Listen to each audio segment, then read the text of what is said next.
Lysara stood in the line of offerings, a lamb dressed for a slaughter she was not even worthy of. The other she-wolves from the Sunstone pack wore silks dyed in the vibrant colors of autumn, their hair intricately braided with threads of gold. They were the pack's finest betas, fertile and strong, their scents blooming with ambition and nervous deference. Lysara wore plain, undyed wool, the color of dust and forgetting. Her only adornment was the shame her alpha had draped over her shoulders like a shroud. She was an omega, but a broken one. An omega's scent was meant to be a balm, a sweet, submissive perfume that soothed the aggression of higher ranking wolves. Hers was nothing, a blank space. It was like a missing note in a song, an unsettling void that put others on edge. It did not soothe, it confused. Alphas grew irritable in her presence. Betas looked at her with pity and suspicion. She was a flaw in the grand design of their society, a piece that did not fit.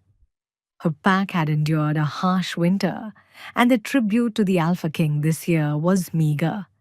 They could not afford to part with a strong beta who could produce powerful pups, so they had offered her instead a useless, scentless omega.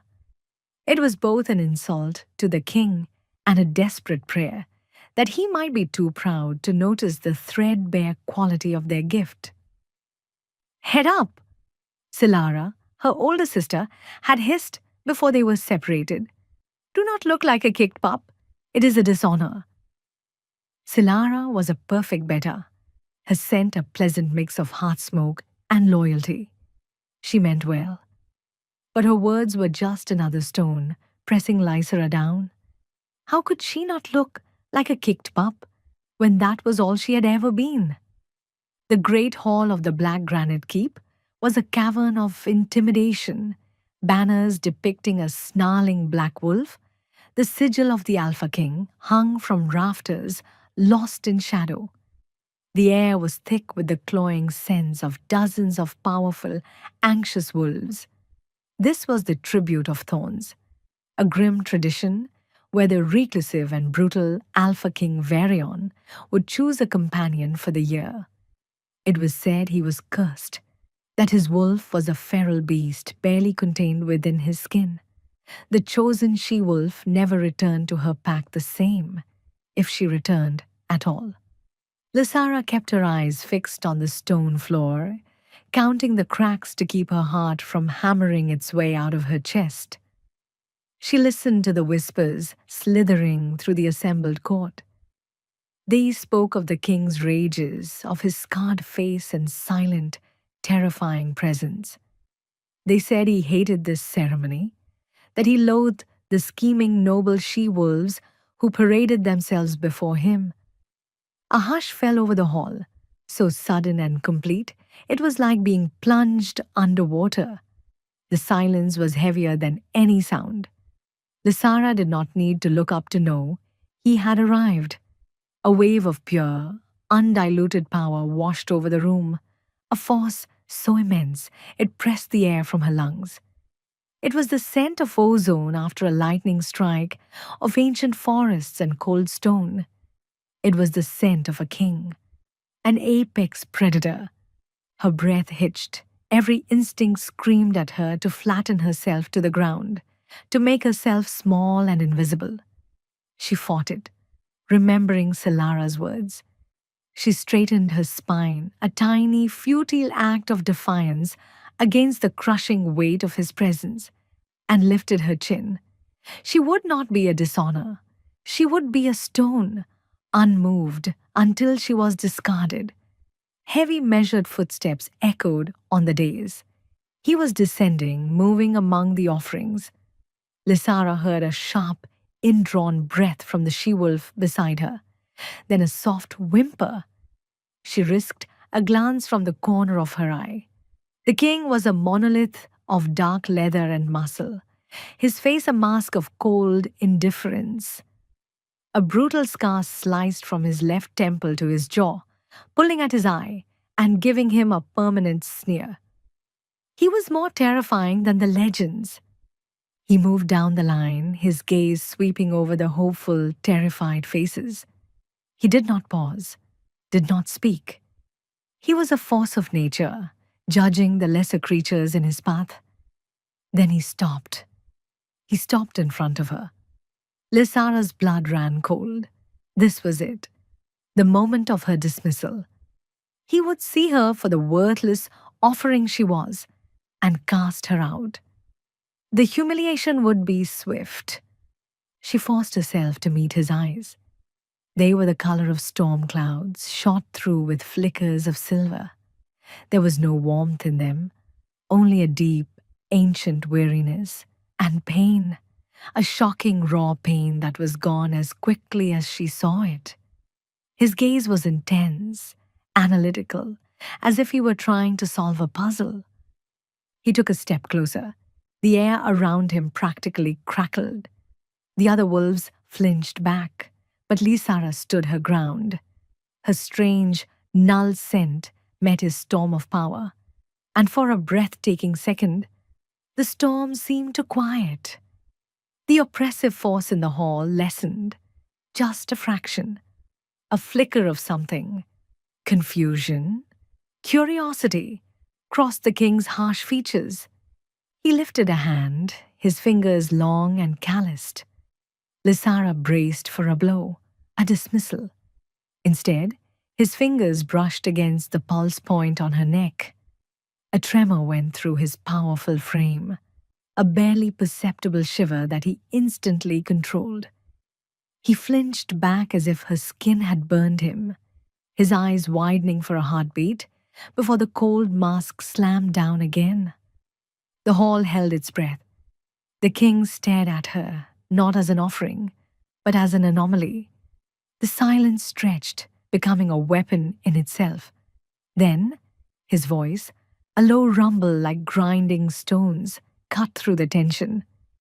"This one!" A collective gasp rippled through the court. Disbelief, shock. Lysara's mind went blank. Him! Choose her! The broken Omega! It was impossible. It was a mistake. But the king's gaze never left hers. There was no tenderness, no desire.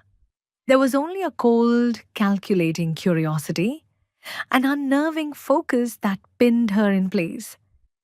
Two of his royal guards stepped forward, their faces grim. They flanked her, their presence a cage of steel and leather. The king turned and ascended the dais without a backward glance. The matter concluded. The audience had been granted. The sacrifice had been chosen. As the guards led her away from the line, past the stunned faces of the other tributes and the horrified expression of her own alpha, Lysara felt a strange sense of detachment. She was no longer just Lysara, the flawed Omega of Sunstone. She was a curiosity, a puzzle, and she belonged to the monster on the throne. The king's personal wing of the castle was a world of silence and shadows. Unlike the bustling torchlit corridors of the main keep, these halls were cold, the air still and heavy. Dust motes danced in the thin shafts of moonlight that pierced the high, narrow windows.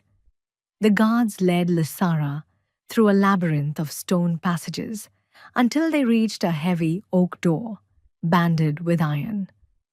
"The king's command is that you remain within these chambers," one of the guards said, his voice devoid of emotion. "Food will be brought. You will want for nothing except your freedom." He pushed the door open, gesturing for her to enter. Lysara hesitated on the threshold, her heart a frantic bird in her ribs. The room beyond was not a dungeon, as she had feared, but a surprisingly comfortable bedchamber. A large bed with heavy fur blankets dominated one wall, and a low fire crackled in a stone hearth, casting a warm, flickering glow. Yet, it was undeniably a cage. The window was barred, and the heavy door had no handle on the inside. She stepped inside, and the door clicked shut behind her, the sound of the bolts sliding home echoing with terrifying finality. She was alone, a prisoner. She walked to the fire, holding her trembling hands out to the warmth. Why? Why had he chosen her? The question beat against the inside of her skull. It made no sense. A king who despised weakness, who valued only strength, had chosen the weakest of them all. She thought back to that moment in the great hall, the flicker of surprise in his eyes, the way he had recoiled from her touch. It was her scent. It had to be. The very thing that had made her an outcast was what had drawn his attention, but she could not fathom why. What had he felt? Days bled into one another in a monotonous haze. Servants, silent and fearful, brought her meals and fresh clothes, their eyes never meeting hers. They would enter, place the tray down, and leave as quickly as possible, as if proximity to her was a contamination. She was the king's property now, and they feared his displeasure by association. Lysara spent her time exploring her gilded cage. The chambers consisted of the bedroom, a small sitting area with a few books, and a bathing room with a deep copper tub. The books were her only solace. They were mostly histories of the kingdom and texts on battle strategy, but within their dry pages, she found a distraction from her gnawing fear. She never saw the king. She heard him, though. Sometimes, late at night, a sound would travel through the thick stone walls from the adjoining chambers. It was a low, guttural sound of agony, a pained growl that was more beast than man. It made the hairs on her arms stand up, a primal fear seizing her. It was the sound of a creature in torment, and it solidified the horrifying rumors she had heard. He was a monster, trapped in a cycle of pain. One evening, a week into her confinement, the door to her chamber opened without warning. Not a servant, but Kaloran, the king's beater and second in command, stood in the doorway. He was a tall, stern wolf, with grey at his temples and a warrior's build. His eyes, like his king's, were wary. "The king requires your presence," he stated, his tone leaving no room for argument. Fear, cold and sharp, pierced through Lysara's carefully constructed calm. "Where?" she asked, her voice barely a whisper. "His study. Follow me. And do not speak unless you are spoken to." She followed him through a private passage that connected her rooms to the king's. The study was a vast, circular room lined with towering shelves of books and scrolls. A massive desk, carved from the heart of an ancient oak, sat before a grand, unbarred window that overlooked the sleeping kingdom. And behind it sat the king. Varion did not look up when they entered. He was hunched over a map, his brow furrowed in concentration. The lamplight carved deep shadows into the planes of his face, accentuating the brutal line of his scar. He looked exhausted, the skin under his eyes dark with sleeplessness. The raw power she had felt in the great hall was still there, but it was banked, contained, like embers glowing under a layer of ash. Kaloran gestured to a small, simple chair placed in a corner of the room, far from the desk. "Wait here." Lysara sat, her hands clenched in her lap. She felt like a specimen under glass. Kaloran retreated, closing the door softly behind him. The only sounds in the room were the scratch of the king's quill on parchment and the crackle of the fire. The silence was excruciating. She watched him, trying to be as still and unobtrusive as possible. He worked for what felt like hours, never once acknowledging her presence. Yet, Lysara began to notice a subtle change. The tense set of his shoulders seemed to relax, just a fraction. The deep line between his brows smoothed out. The frantic, almost desperate energy he had been projecting seemed to bleed away, replaced by steady, focused calm. It was her. It was her scent. In this enclosed space, her strange, nullifying presence was acting like a balm on his frayed nerves. She was not soothing him in the way a normal Omega would. She was simply erasing the static, creating a space of quiet for his mind. Finally, he set down his quill and leaned back in his chair, rubbing his temples. He still didn't look at her. "You may go," he said, his voice rough with disuse. It was not a request. As she stood to leave, her legs, stiff from sitting so long, cramped. She let out a small, involuntary gasp of pain and stumbled. Before she could catch herself, a hand shot out and gripped her arm, steadying her. It was the king. He had moved with impossible speed, his chair scraping against the floor. His touch was firm, his grip like iron. But it was not cruel. A jolt, like lightning, shot through her. This time, he did not pull away. His storm grey eyes locked onto hers, and for a second, the mask was gone. She saw the full force of the agony he kept hidden, the sheer, crushing loneliness of his existence. He was a man drowning, and she was an inexplicable breath of air. Then he released her, stepping back as if her touch had indeed burned him. The cold mask was back in place, but it was too late. She had seen the man beneath the monster, and he had seen that she could see him. The summons became a nightly ritual. Kelorin would appear at her door, his expression as unreadable as ever, and escort her to the king's study. Lysara would sit in her corner, a silent observer, while Varion worked. He never spoke to her, never looked at her, but the effect of her presence was undeniable. The tormented growls she used to hear through the walls became less frequent, then stopped altogether. She was a living ward, a charm against the beast that lived inside him. The realization was both terrifying and strangely empowering. For the first time in her life, her defect was a virtue. Her nothingness was a shield. During the day, she was still a prisoner, but her world began to expand. Books started appearing in her rooms, not just histories, but poetry, folklore, tales of ancient magic. She knew they came from him.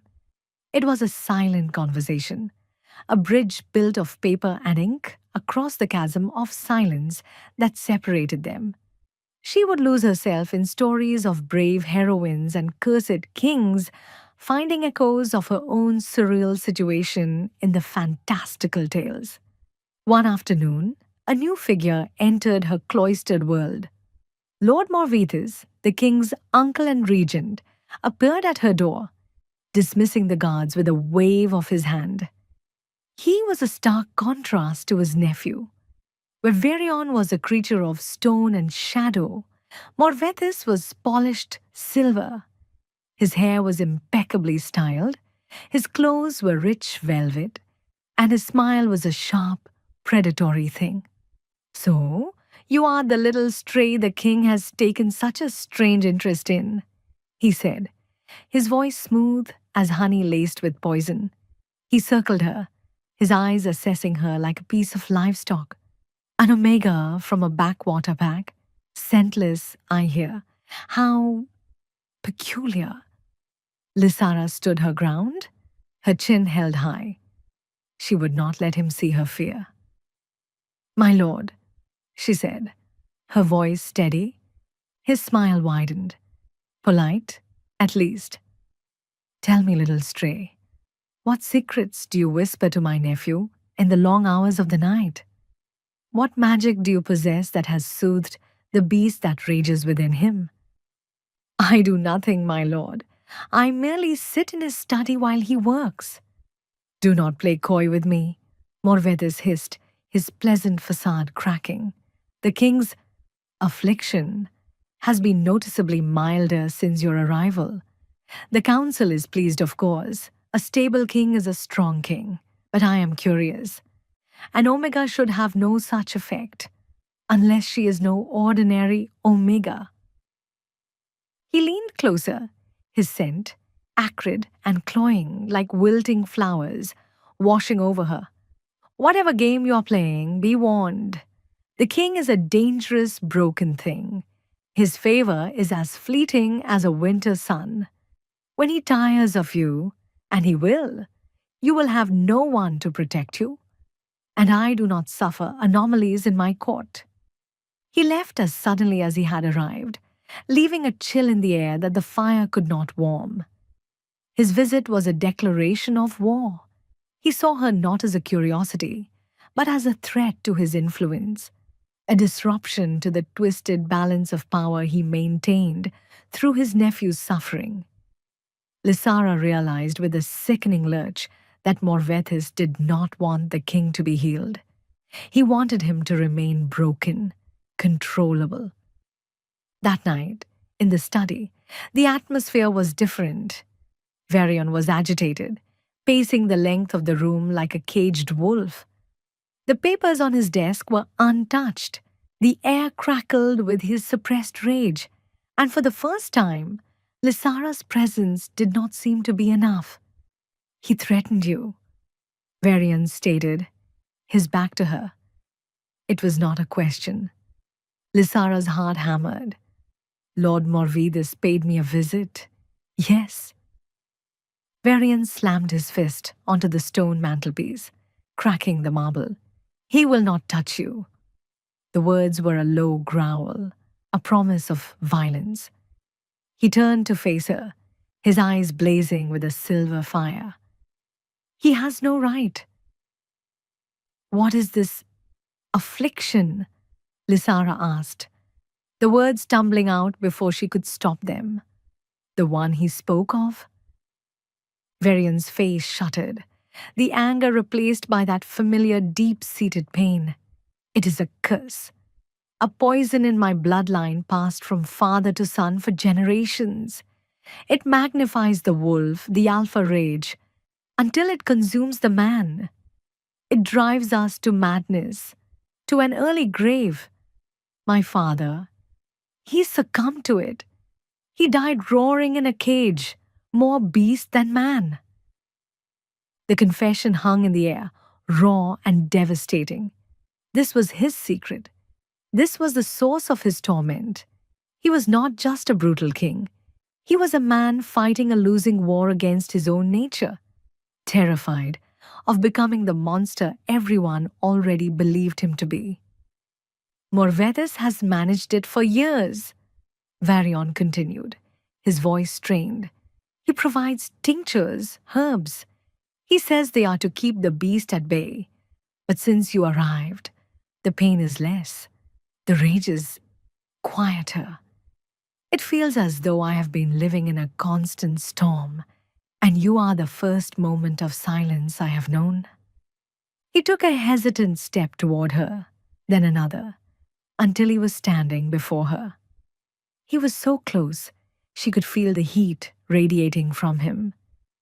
He looked down at her, his expression a maelstrom of confusion, desperation, and a fragile, terrifying hope.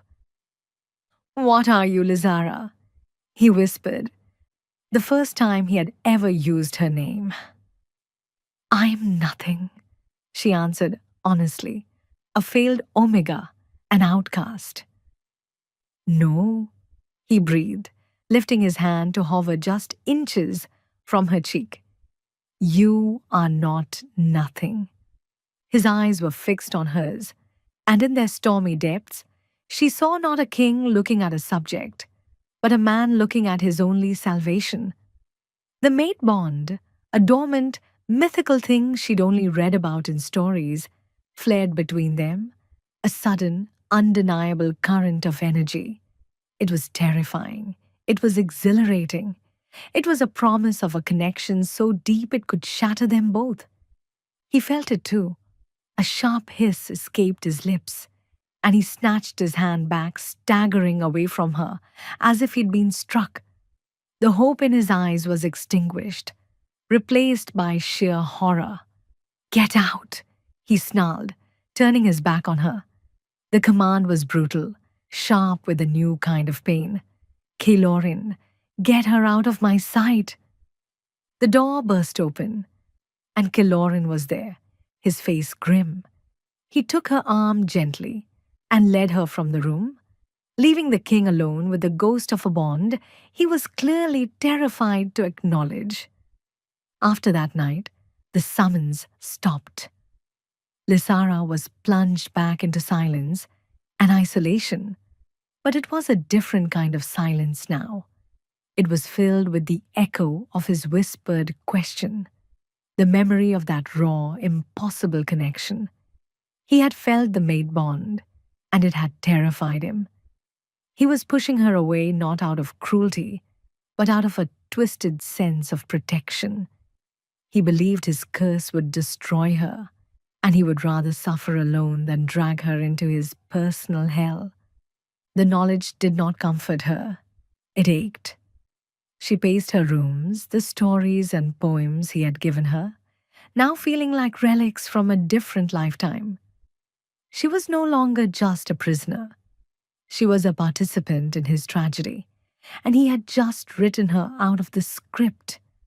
The nightly growls returned, louder and more frequent than before, each one a dagger in her heart. He was suffering and she was locked away, unable to help. Her solitude was broken a few days later by a frantic pounding on her door. It was not the measured knock of a servant or the firm rap of a guard. The door flew open to reveal Silara, her sister, her face pale with panic. "Lysara, thank the moons, you're safe."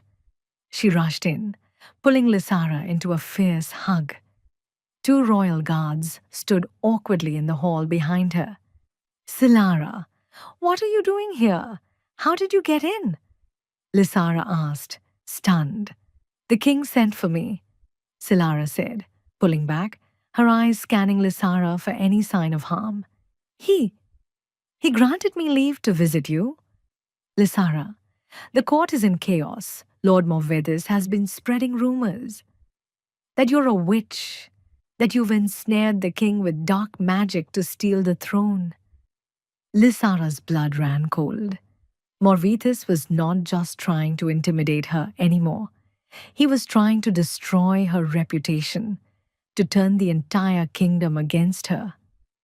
"It's worse than that," Silara continued, her voice dropping to a whisper. "Morvedis has convinced a portion of the council that the king is unfit to rule, that his obsession with you is proof his mind is finally breaking under the curse. They're planning to invoke the old laws, to challenge him, to declare him incompetent." It was a coup. Morvedis was making his move, using Lysara as the catalyst. "Where is Varian?" Lysara demanded, a fierce, protective instinct flaring within her. "Locked in his throne room. No one can get near him. They say the rage is upon him, worse than it has ever been. Kalorin is holding the guard, but Morvedis has a lot of support." Lysara knew what she had to do. She was not a warrior. She was not a schemer. But she was the only one who could reach him. She was his silence. "I have to go to him," she said, her voice filled with a resolve she didn't know she possessed. "You can't," Silara cried, grabbing her arm. "He'll tear you apart. He won't even know who you are." "He will," Lysara said, her gaze firm. She looked past her sister to the guards in the hall. "Take me to the throne room. It's a command from your future queen." The words felt foreign and audacious on her tongue, but they had the desired effect. The guards, loyal to Varian above all, saw the conviction in her eyes. They exchanged a look, then one of them nodded grimly. "This way, my lady." Silara watched her go, her expression a mixture of terror and awe. As Lysara walked through the corridors, she was no longer the frightened Omega from Sunstone. She was a woman walking toward her destiny and toward the man who needed her. The throne room doors were barred from the inside, but a horrifying, inhuman roaring emanated from within, punctuated by the splintering crash of furniture. Kilorin stood outside with a handful of loyal guards, his face etched with desperation, holding back a crowd of nervous lords led by a smug-looking Morvedes. "Stand aside, Calorin," Morvedes commanded. "The beast must be put down for the good of the kingdom. The council has decided." "The king yet lives," Calorin growled, his hand on the hilt of his sword. It was then that they saw Lysara. A murmur went through the crowd. Morvetes's eyes narrowed with fury. "The witch! Seize her!" But Lysara ignored him. Her focus was entirely on the doors, on the sounds of the man she knew was in agony. "Let me in," she told Calorin, her voice clear and calm amidst the chaos. "My lady, it's suicide," Calorin pleaded. "He won't hurt me," she insisted. "Please, Calorin. You know I'm the only one who can help him. Let me in." Calorin stared at her, saw the absolute certainty in her eyes, and made a choice. He was a soldier, loyal to his king, and this strange, quiet she-wolf was his king's only hope.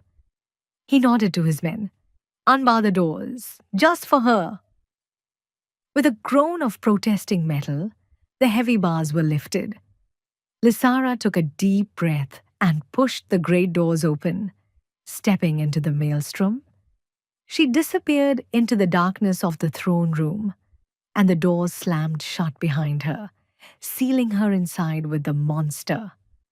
The throne room was a scene of utter devastation. Tapestries were torn from the walls, heavy wooden tables were smashed to splinters, and the air was thick with the scent of blood and unrestrained fury. In the center of the chaos, crouched before the shattered remains of the granite throne, was a creature of nightmare. It was not Varion, not the man, not even his wolf. It was something else entirely. A monstrous, hulking beast wreathed in writhing shadows, its form shifting and unstable. It was larger than any wolf she had ever seen, its fur the color of midnight, its eyes glowing with a malevolent silver light. This was the curse made manifest, the raw, untamed rage given physical form. The beast let out a roar that shook the very foundations of the castle, a sound of pure, undiluted agony. It turned its glowing eyes on her, and there was no recognition in them, only blind, world-ending fury. Lysara's every instinct screamed for her to run, to cower, to flee for her life. Her heart hammered against her ribs so hard she thought it might break. But beneath the terror, a deeper, stronger feeling rose up, the pull of the mate bond. It was a golden thread in the storm, a connection to the man trapped inside the monster. She could feel his pain, his fear, his desperate struggle to keep from being completely consumed. "Varion," she whispered, her voice trembling but clear. The beast snarled, taking a step toward her, its claws scraping grooves into the stone floor. It saw her as a threat, an intruder in its domain of pain. She did not retreat. She stood her ground, forcing her limbs to remain still. She focused on the bond, pouring all her will, all her strange, quiet essence into it. She did not try to fight the rage. She simply tried to make a space for him within it. A pocket of silence. "I'm here, Varion," she said, taking a slow, deliberate step forward. "I'm not afraid of you." It was a lie. She was terrified, but she was more afraid of losing him. The beast paused, its massive head tilting. Her scent, Her presence was beginning to penetrate the red haze of its fury. The writhing shadows around it seemed to lessen, just for a moment. It let out a confused, pained whine, the sound caught somewhere between a wolf and a man. He was still in there. He was fighting. Outside the doors, Morvetus was losing his patience. What is happening in there? Guards, break down the door! Lysara knew she was running out of time. She took another step, then another, closing the distance between them. The beast watched her approach, its body tense, torn between the curse's impulse to destroy and the man's instinct to protect. "You are not a monster," she said, softly, her voice resonating with the certainty of the bond between them. "You are my king. You are my mate." She was only a few feet away now. She could feel the heat rolling off its shadowy form, see the torment in its glowing eyes.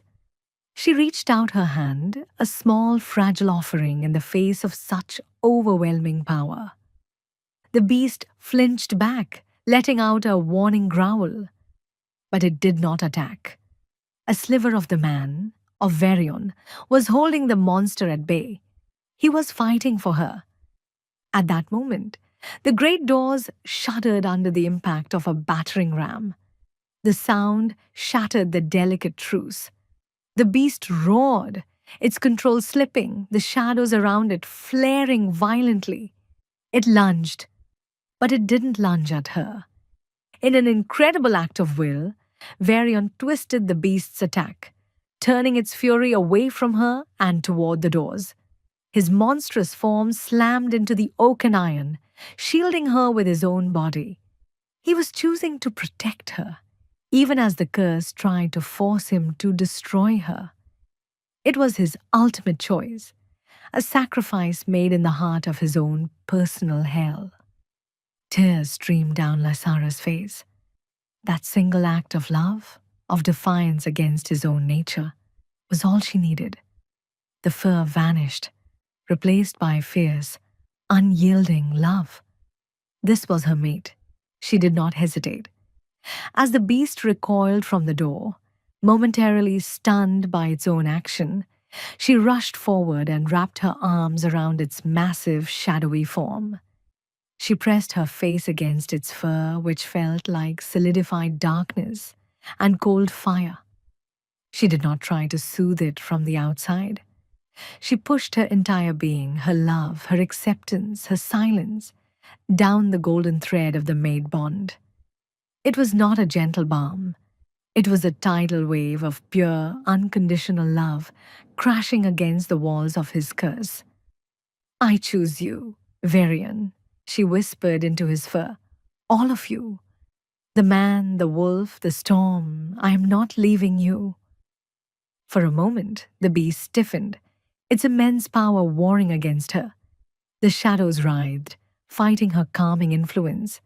Then, with a shuddering, agonized cry that was wholly human, the darkness shattered. It did not fade.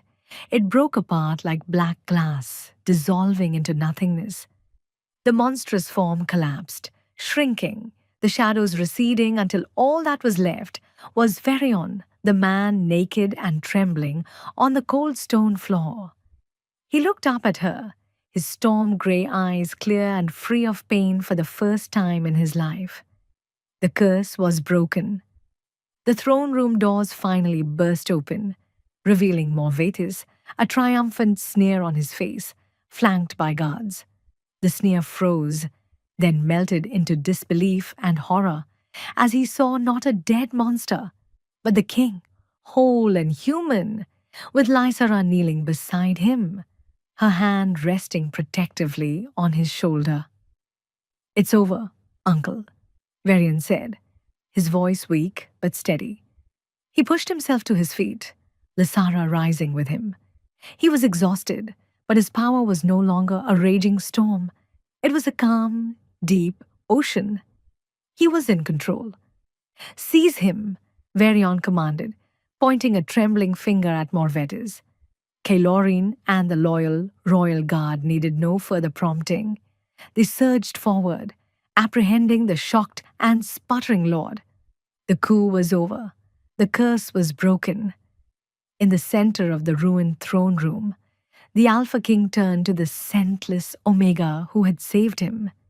He looked at her not with curiosity or desperation, but with a love so profound it was humbling. He reached out and gently cupped her face, his thumb stroking her cheek. "You saved me," he breathed.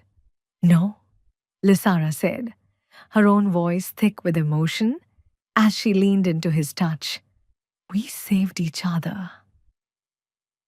In the aftermath, the black granite keep buzzed with a new energy. The oppressive fear that had long permeated its halls began to dissipate, replaced by a tentative sense of wonder. The story spread like wildfire. The quiet, unassuming Omega, the flawed tribute, had faced the king's beast and tamed it, not with magic or force, but with courage and devotion. Morvitus was imprisoned, his conspiracy unraveling as those he had bullied into supporting him rushed to pledge their renewed fealty to a king they now saw as reborn. During his interrogation, conducted by Varion himself, the full extent of his treachery was revealed. The tinctures he had supplied for years were not meant to manage the curse, but to agitate it, to keep Varion unstable and dependent on him. He had cultivated the king's monstrous reputation to rule from the shadows. With the truth laid bare before the council, there was no dissent. Morvetus was stripped of his titles and sentenced to the bleakest prison in the kingdom, left to rot with the dark ambitions that had consumed him. While the political landscape of the kingdom was being redrawn, Varion and Lysara existed in a world of their own. He had her moved from her gilded cage into the opulent royal suite, adjoining his own. There were no more guards at her door, no more silent summons. She was free, yet she never willingly left his side. The change in Varion was profound.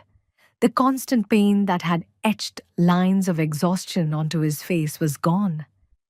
The cold, impenetrable mask he had worn for years had crumbled, revealing a man capable of soft smiles and quiet laughter. He still carried the weight of his crown, but he no longer carried it alone. He spent hours just watching her, as if he still couldn't believe she was real. He would trace the lines of her hand, listen to her read from her favorite books of folklore, or simply sit with her in a comfortable silence that was more intimate than any words. He was learning how to live without the storm, and she was his anchor in the calm. One evening, they stood on the balcony of his study, the same room where she had once sat in a corner like a frightened mouse. The kingdom spread out below them, a sea of glittering lights under a canopy of stars. "I never believed the legends about true mates," Varion said, his voice a low murmur. He wrapped his arms around her from behind, pulling her back against his chest. "I thought it was a cruel joke, a fairy tale for pups. How could a creature like me, cursed and broken, ever be deserving of such a gift?" "You were never broken," Lysara replied, leaning her head back against his shoulder. "You were just carrying a burden that was too heavy to bear alone." He tightened his hold. "My entire life has been a battle.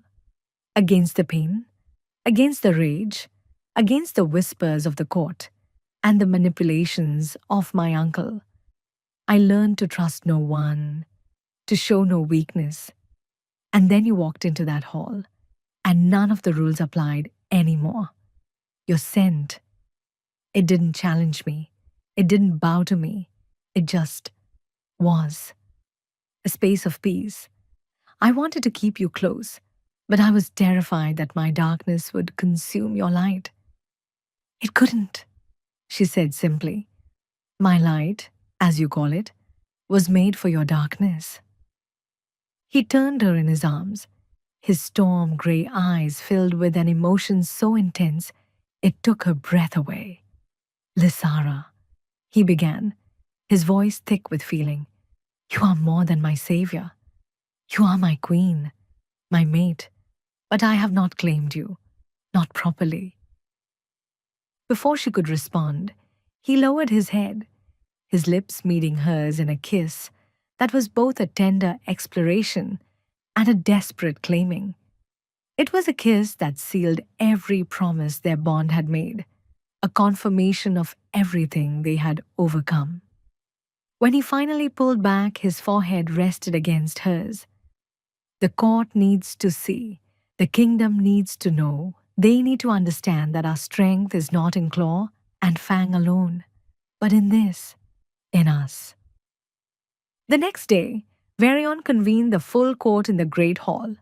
It was the same hall where Lysara had been presented as a worthless offering, but today she stood beside him on the dais, not as a tribute, but as his equal. She wore a gown of deep blue velvet, the color of the twilight sky, and for the first time, she felt she truly belonged.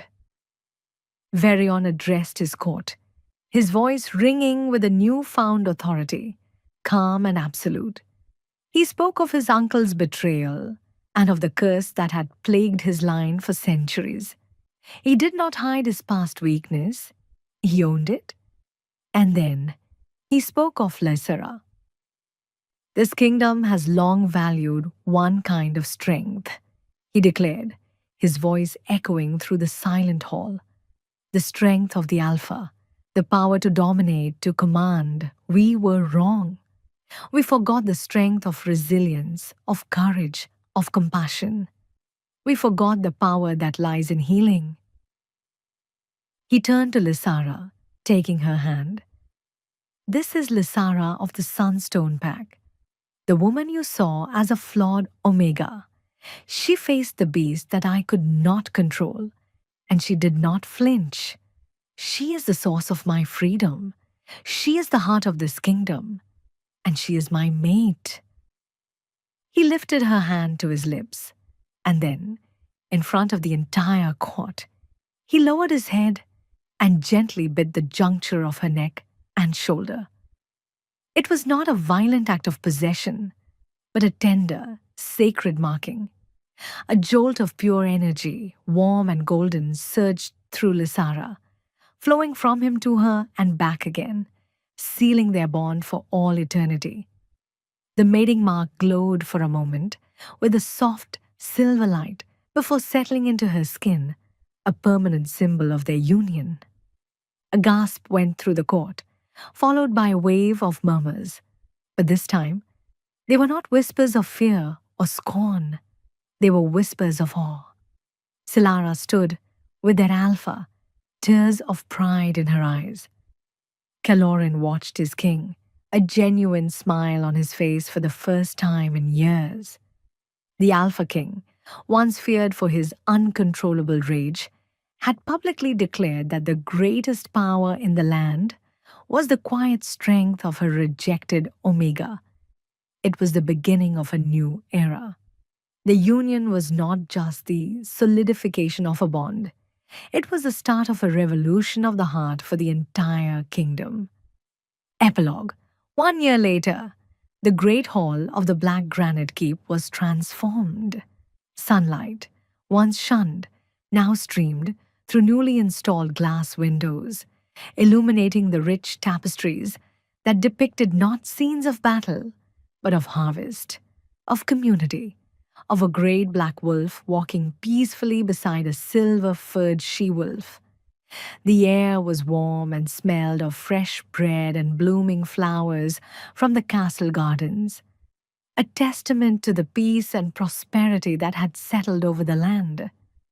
Queen Lysara sat beside her husband, King Varion, on a throne carved for two from the same ancient oak as his desk.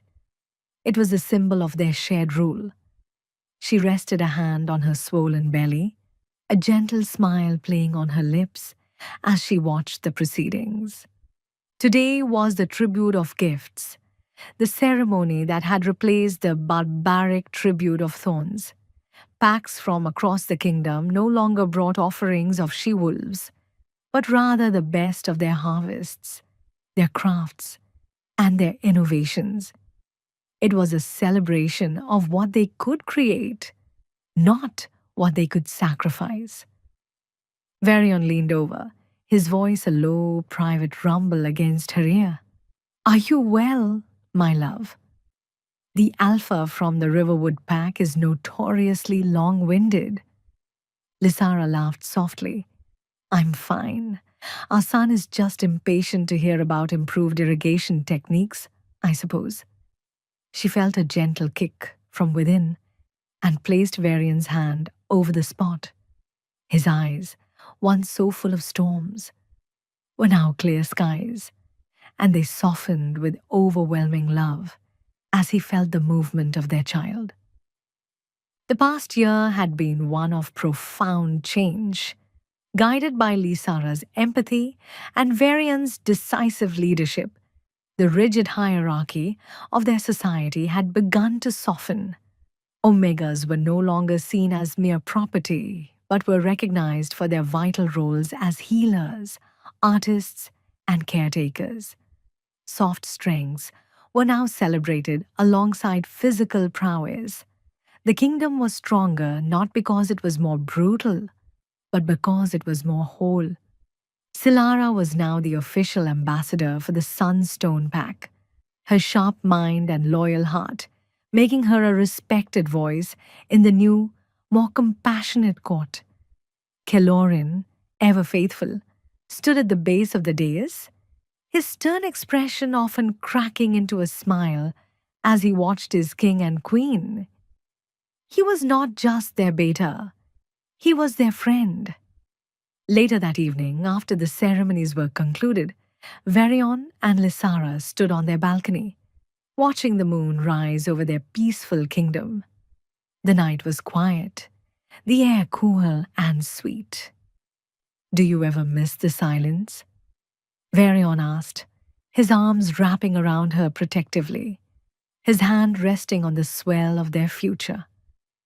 Lysara thought for a moment. She remembered the profound stillness her presence had once brought him, the void that had quieted the storm. That wasn't silence, Varion, she said, turning in his embrace to look up at him. That was emptiness. This, she gestured to the sleeping kingdom, to the life within her, to the unwavering love in his eyes. This is peace. He lowered his head and kissed her, a slow, deep kiss filled with the comfortable certainty of a love that had been tested by monsters and magic and had emerged unbreakable. The scar on his face was no longer a mark of brutality, but a reminder of the battle he had won, of the man he had become because of her. She was no longer Lysara, the broken Omega, the flawed tribute. She was Lysara, the wolf queen, the healer of the king, the mother of the next generation. She had found her place, not by conforming to the world's harsh expectations, but by remaking the world with the quiet, unyielding power of her own heart. And in the arms of her mate, under the light of the benevolent moon, she knew she was finally, completely home.